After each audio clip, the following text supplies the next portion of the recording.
Well, as the coordinator of the Structural Risk Development Macroeconomics Research Group, I would take the advantage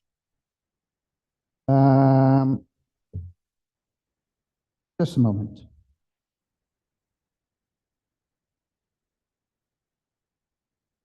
I would take the advantage to make my considerations now, because we have a situation that next week on the Brazilian Senate, there will be some public audiences about the Constitutional Amendment 65, PEC 65, that gives full financial autonomy to the Brazilian Central Bank. What is the status of Brazilian Central Bank today? Brazilian Central Bank today, as it was in 1964, when it was founded by the military regime, is a state institution. Okay? If you define or want to define what is state law, state had two basic prerogatives: the monopoly of legitimate violence and the monopoly of issuing money. Okay? That's what defines a state. If the state lost one or both of these prerogatives, the state disappears. For instance, the European Union is not a state, okay?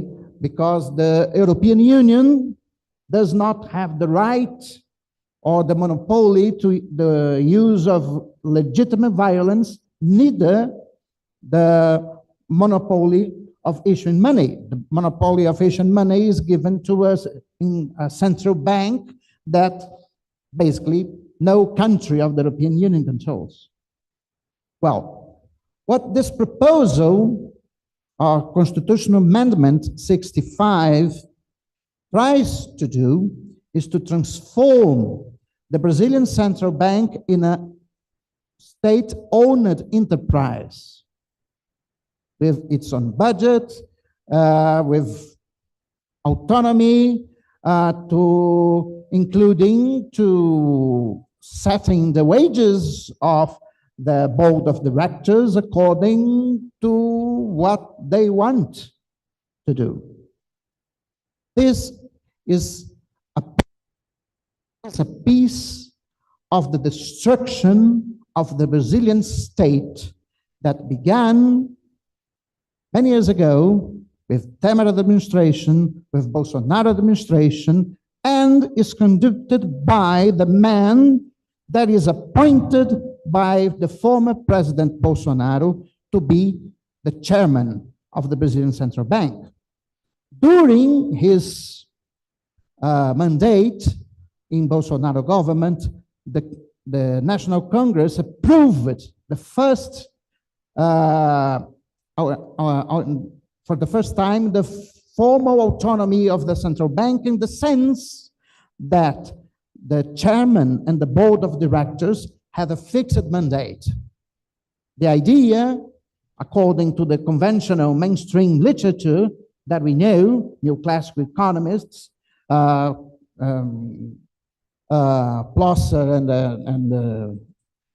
that people, is that independence of central bank was necessary to deal with the problem of dynamic inconsistency of discretionary monetary policy. Well, translating to the political debate, the idea of to have a chairman and the board of directors that are protected by against the discretionary fire by the government, is that if we give this power to the chairman and the board of directors, then this will prevent political influence over the monetary policy. This will prevent the political business cycle, you know, to reduce the interest rate just before the elections and then after the elections to raise the interest rate. That was the basic argument. Okay. President Lula was the first, not only the first president, but as the first head of Brazilian state since the arrival of Portuguese royal family in Brazil in 1808 that cannot appoint the chairman of the monetary authority in the beginning of his mandate. All head of states, King John VI, Emperor Peter I, Emperor Peter II, and all other presidents until Bolsonaro had the power to appoint the president of the monetary authority. Okay, the monetary authority before 1964 was not the Brazilian Central Bank, was Bank of Brazil, is another story. But the fact, the historical fact, is that all, which include the time that Brazil was a monarchy, had the power to appoint the chairman of the monetary authority. The only case in our 200 years of independent nation that this is not the case was Lula third term. So I think this is a kind of cup against democracy. Technocrats believe that the people have to be protected against themselves. The majority of people elected Luiz Inácio Lula da Silva as president to appoint the president of an institution of the state, which is the Brazilian Central Bank, was denied to him until December of this year. December of this year, Lula can relieve Roberto Campos Neto and appoint another person, can be a man or a woman. Why not a woman? There is no woman in the board of the directors of the Brazilian Central Bank. Why not? Only men can be a woman. But only on December, Lula can have the power to relieve Roberto Campos Neto and make another choice. And coincidence or not, I think not, this constitutional amendment is being discussed just in the year that President Lula can appoint a new chairman for the Brazilian Central Bank. As Giulio, you told in Italy, se non è vero è trovato. Se non è vero è trovato. If it's not true, it's likely in Italian. How do you say that?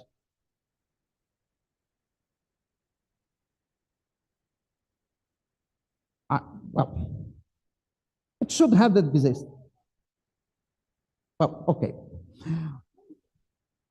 Se non è vero è trovato. Se non è vero è trovato. Okay, but does not matter. Okay, but it's too much coincidence. That is the evidence of vested interests in the discussion of this 65 or Constitutional Amendment 65. That's my first remark.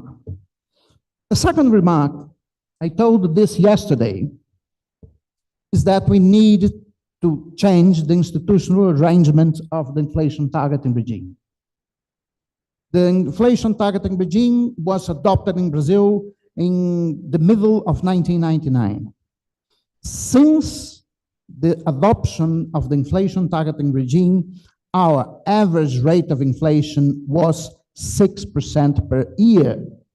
But now our target inflation is just 3%.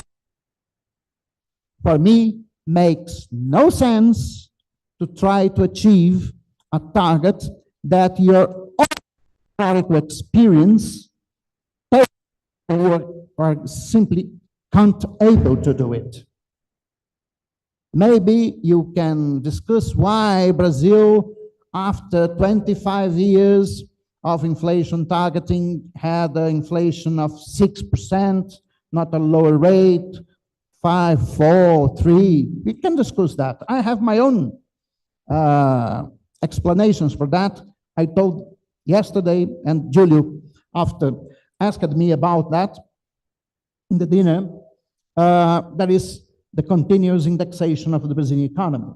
The fact, and I'm telling historical fact, is that the real plan did not eliminate indexation of the Brazilian economy, just short-run indexation, but not indexation of long-term contracts. The remaining indexation of long-term contracts make inflation less sensitive to changes in interest rate because it increases inflation inertia. So a more realistic target for inflation in Brazil will be a median target of 4 to 5% per year. The next is the fiscal issue. The Brazilian and the financial system are always saying that Brazil is nearby a fiscal black hole, that the situation of the public accounts, of fiscal deficit, the public debt is so bad that in just few months or in the next year, Brazil will fall in a black hole, and something very bad will happen. You can imagine if you fall in a black hole. Well, since what I know from black holes is that the first thing that will occur to a human being that fall in a black hole, that he will become an spaghetti, you know? That spaghettification is the first effect of a black hole over a human body. But the question is, when we compare Brazil with other countries, Italy, Spain, France, United States, we had a much lower public debt to GDP. Nowadays, our gross public debt to GDP is more or less about 75%. If we consider the net public debt, discounting the international reserves, we have 55% of public debt to GDP. It's not a monster behind the bed. It's a very reasonable numbers and much better than the European countries or even the United States. Okay, and more important, you can look to the market. What the market, international market, says about Brazilian public debt. You can see it in prices. If you, for instance, look for emerging market bond index plus for JP Morgan, we can see that the country risk premium as calculated by the markets, which is on says that the country risk premium of Brazil is just 150 points above the same bonds of the same kind of US bonds. 150 base points is too low. Argentina has 10 times more than us. Turkey, 5, 6 times more. So the markets, the financial markets, the international financial markets, not the Brazilian financial markets, are telling to us, putting money that Brazil was not a risk country on fiscal terms. My fourth comment regards reindustrialization, and I will take the benefit of Fabrício Missio's presentation. Yes, we agree that premature industrialization of the Brazilian economy was a big problem. We need to reindustrialize, but the question is how. Last year, in an event on the Library of the Senate, I have the opportunity to talk with just 2 minutes with the Vice President, Mr. Geraldo Alckmin. I talked to him 3 things, Mr. Vice President. Goals, targets, instruments. Is the basic of the basics of economic planning since Jan Tinbergen book. You need to define goals, you need to define targets, and you have to be a very clear idea of what are the instruments that you can use to reach targets and how targets are connected with goals. It's so simple as that. As Fabrício have shown to us, the so-called new industrial Brazilian, or new industrial policy, new industrial Brazilian policy has nothing about that. Has no goals, no targets, no instruments. Quoting Seneca, if a person does not know for which port she or he will goes, all winds will be unfavorable. That's precisely the case of Brazilian industrial policy. We have not a clue to what harbor we want to go. If we do not have a clue of what harbor we want to go, all winds will be unfavorable. Thank you very much.